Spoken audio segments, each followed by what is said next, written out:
Hi. This piece is about my sister. I only have one sibling, an older sister named Julianne. She graduated from Fremd in 2011, but her legacy lives on within the school. Every morning, I pass her photo on the wall of academic scholars. She finished number 17 in her graduating class and got accepted to every college she applied to. The letter B didn't show up once on her transcript, and she was first chair in the top band for 2 years in a row.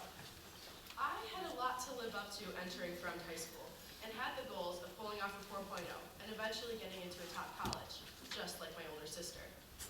Freshman year, I diligently focused on being prepared for every single test going into class, and worked hard to get a solid foundation for the rest of high school.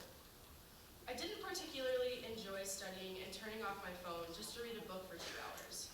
Getting an A on a test didn't make my heart incredibly happy, and getting a B on a test didn't make me very sad either, but I still continued studying. I quickly realized I could spend a little less time in the books and do more of what made me truly happy. Hanging out with friends, playing basketball, and learning new piano pieces. Second semester, Algebra 2 really got the best of me, with a B+, straight tarnishing any chance of a 4.0. I literally came home and cried to my mom, and she called Carnegie Mellon, my old first choice college, and asked an admissions lady if 1B was going to prevent me from getting in. It was the first time I realized I probably wouldn't be able to live up to exactly what my sister did.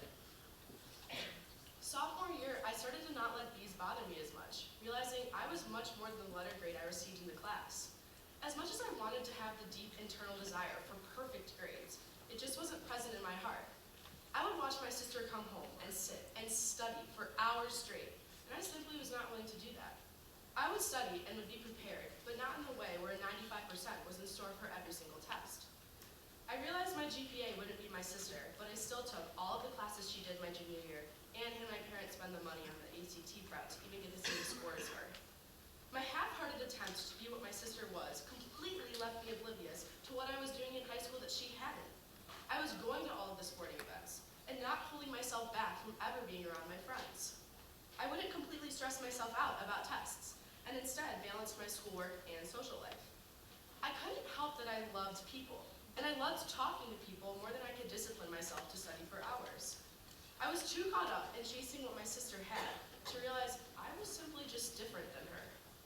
Ultimately, I always inspired to be just like her, and my senior year, I applied binding early decision to Vanderbilt University, the same school she had attended 6 years before.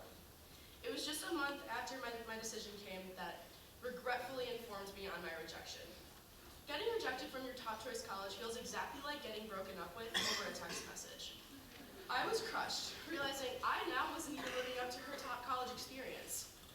It took a bit, but the rejection made me realize that the life my sister chose to live in high school isn't what was right for me. I tried hard for most of high school to be what my sister was, and potentially could have attended a college where I may have not fit in. The reason I share my story is for those that constantly compare themselves to their siblings. It actually sucks when the on-paper version of your sibling looks better than yours, but I have way more to offer than what my high school transcript can tell a person. Wherever I end up in college, I know it's for the right reasons, and that I will continue to be a social butterfly while still studying a very, very adequate amount. It took up to my senior year, but I'm not trying to be my sister anymore, and instead I'm leaving a completely different legacy. Not one that will be posted on an academic scholar board, or one that got through high school with perfect grades, but one that finally accepted herself for who she is, and was open enough to share with a whole room of people her inadequacies in high school. I am not my older sister. I am me, and that is perfectly okay.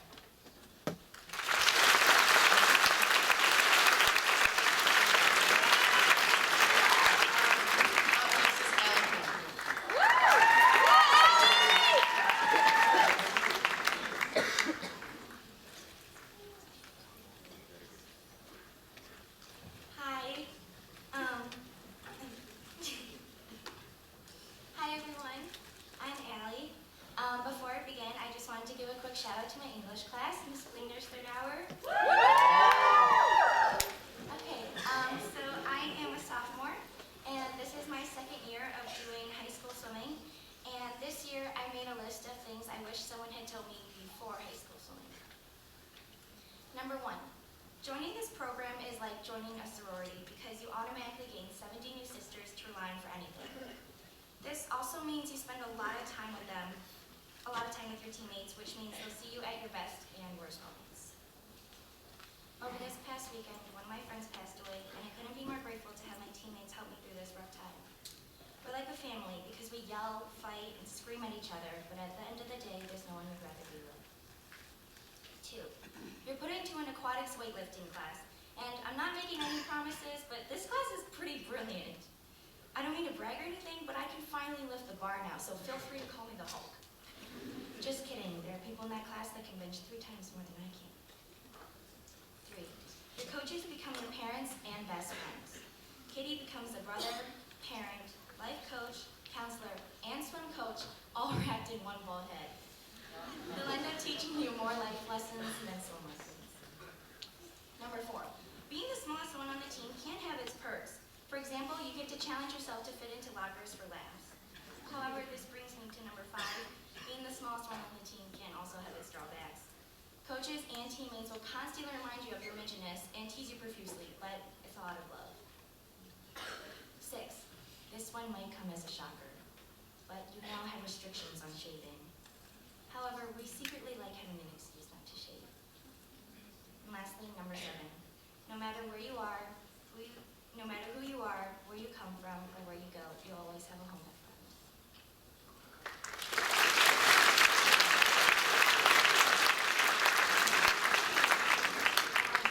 This next piece is for someone who has helped me become the person I am today, and it's called Built-in Bestie. Now that you're gone, things just aren't the same here. I walk past your room, and it's strange not seeing you there. As the months passed, I realized how much you've impacted my life, and I wanted to express how truly thankful I am to have you as my sister. This isn't just a time to tell you things I think you want to hear, but a chance for me to acknowledge what you've done for me. So, thank you. Thank you for being my biggest supporter and go-to shoulder to cry on.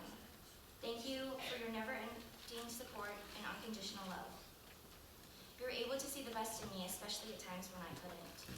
And I am so incredibly blessed because someone thought I was deserving of a love like yours. And although I never wanted you to know it, you were always my role model and someone I tried to emulate. You made it all look easy, and because you always seemed to succeed, there were times where it felt like I couldn't catch up to you. I realize now that I never had to, because it wasn't a race. But thanks to you, I was always motivated to keep trying and learn the persistence, and learn the value of persistence and hard work. Now that you're gone, I've discovered that being the only child at home isn't always so great.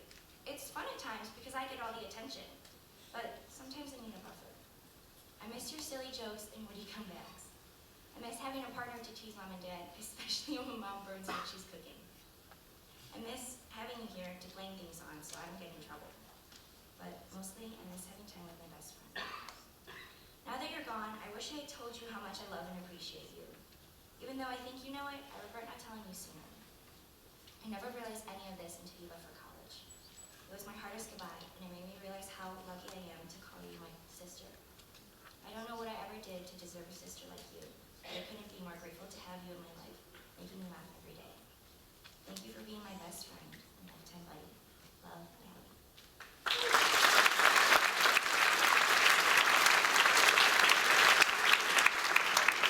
Last but not least is Christina Chen.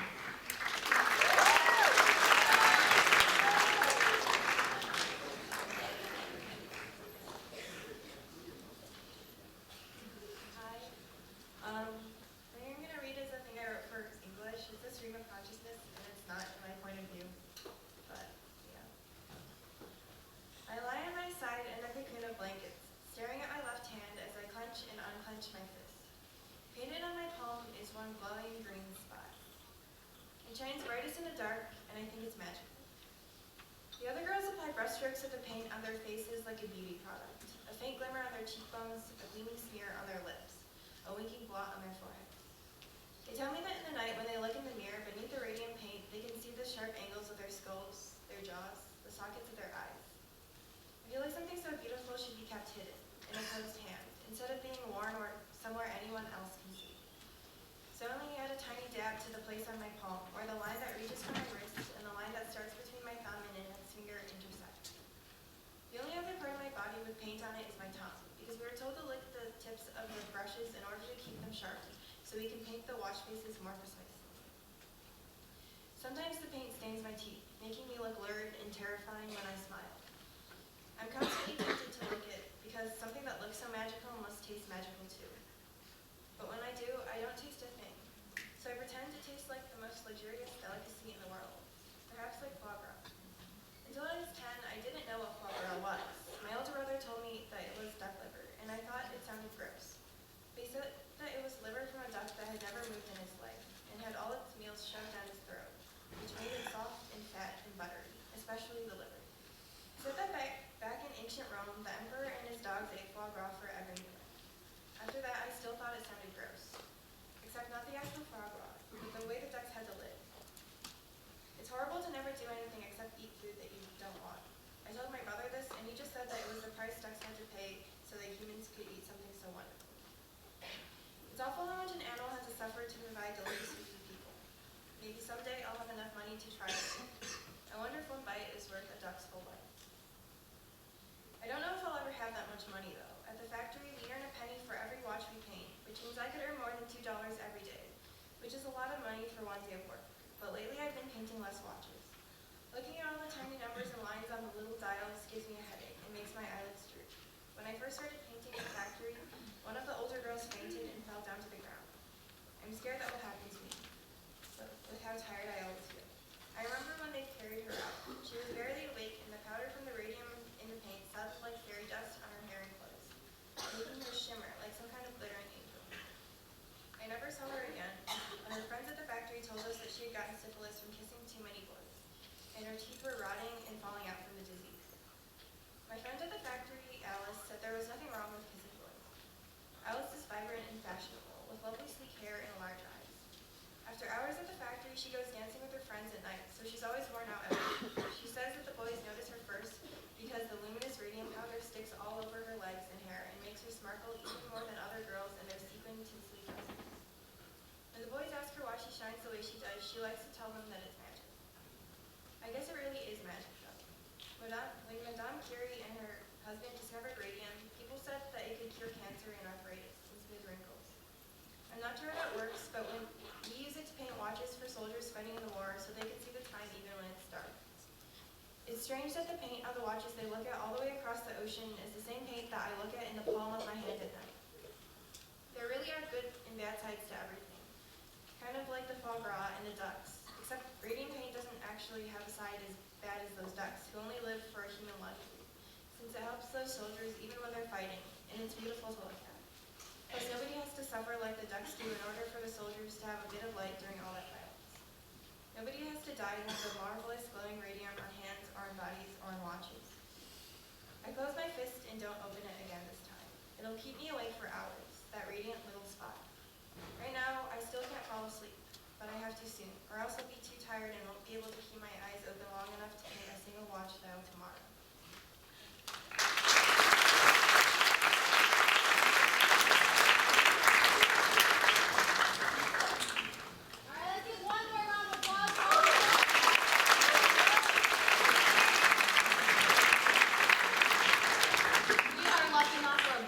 You guys. So we're going to have Natalie come back up here and then Megan.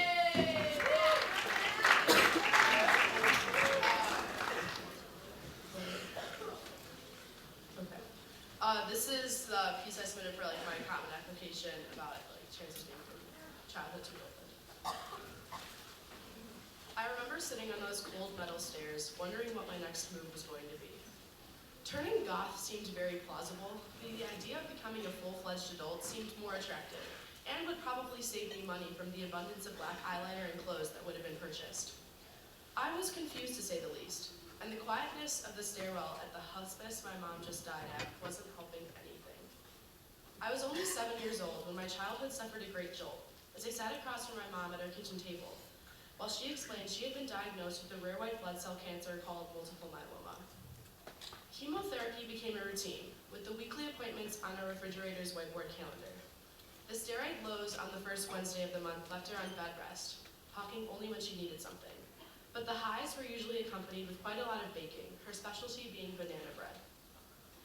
Watching my mom suffer from a life-threatening disease opened my mind to a whole new level of compassion. I treated even the most superficial relationships with extreme care. as her disease made me swallow the pill of how short life truly is. Growing up, I never thought of the time I gave her meds, or ate peanut butter sandwich dinners, or got a heating pad to aid her pain as unfortunate. It simply was my reality. My dad worked a ton for a couple years in New York, and my sister was off at college. I loved my mom, but I did become somewhat of a caretaker at way too early of an age. The whole role reversal made me feel independent, mature, and adult-like, but I grew up far more the year following her death. Sitting in that hospice stairwell, I decided my next move was to act like a woman, a full-fledged adult, so I walked out and did it. I didn't cry or show any emotion, and no one called me on it. Once I realized this form of denial was working, I continued on the path of faking adulthood. I numbed any feeling of remote sadness by keeping busy, and figured acceptance of her death would soon follow. It took a couple months of impromptu crying fits for me to realize that not dealing with the grief accompanying a parent's death could possibly haunt me forever. I had hidden behind a caretaker's role for far too long, and couldn't even bring myself to talk about the woman who knew me best. It was foolish to think undergoing the stages of grief, and especially sitting in denial, would lessen the pain of it. I was turning into a person I didn't necessarily enjoy being around, hanging out with new friends, struggling to wake up for school in the mornings, and neglecting my assignments and responsibilities. I asked my dad if I could go talk to someone about dealing with grief, and started to see a counselor. I wanted to go back to being the girl all parents loved, that did everything with confidence, and knew exactly how to make herself happy. In the following months, I began allowing myself to cry, reminding myself it was absolutely okay to not be okay. I stopped getting embarrassed for having normal human emotions, and realized the strong thing was not acting tough, but being unapologetically myself, and feeling everything I was going to feel. The girl on the staircase had no clue the grief, emotion, and maturing coming for her in the next year. I am still learning, but I can welcome the waves of emotion that are sure to accompany my later adulthood, and am no longer afraid to admit that I really miss my mom right now, but that's okay. Thank you.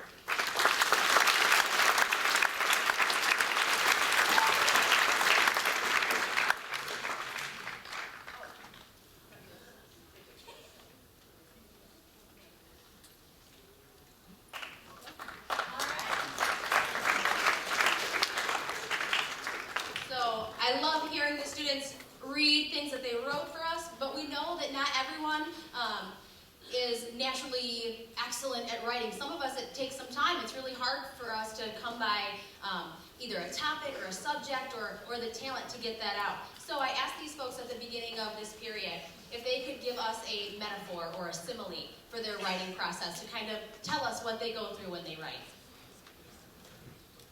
I didn't really think about this that much, but I guess maybe it would be like Ash's Pokemon Adventure.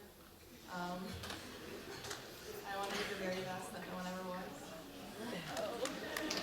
I didn't really think about this much either. Oops. But I feel like it'd be that feeling when you're like awake at like 4 a.m. and there's just nothing going on, but then there's just something and it creeps you out. Sometimes it could be frustrating, like running, I don't know, like in like a hamster wheel, I guess. Like you keep on like thinking about it, but you can never get it down. So that's sometimes my writing process. I don't know, mine's kind of crazy, like my mood. I just kind of like write it all out, and then, I don't know, it just kind of goes, I guess. Mine is like kind of like Frank Gallagher. Kind of just do it. Don't really think about it. So like, you know when you drink ice, like a large iced coffee at like 8 p.m. because it tasted good, but like it's a really bad idea, and then you're trying to fall asleep, but you can't. It's like that second wind of caffeine, and that's what motivates you to write. All right, you're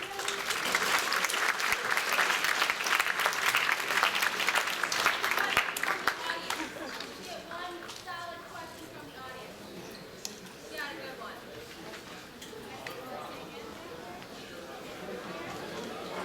Yeah, right there. Okay, go ahead.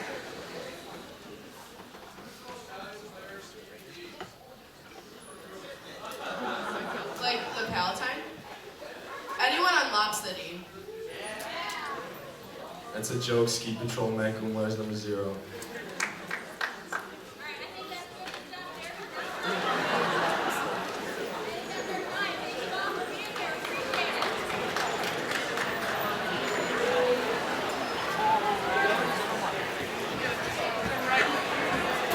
How'd it go? How'd it go? You got the music going? You got the music going? You helping you, Spirit? Huh? No. I'll take my one break. Nothing else.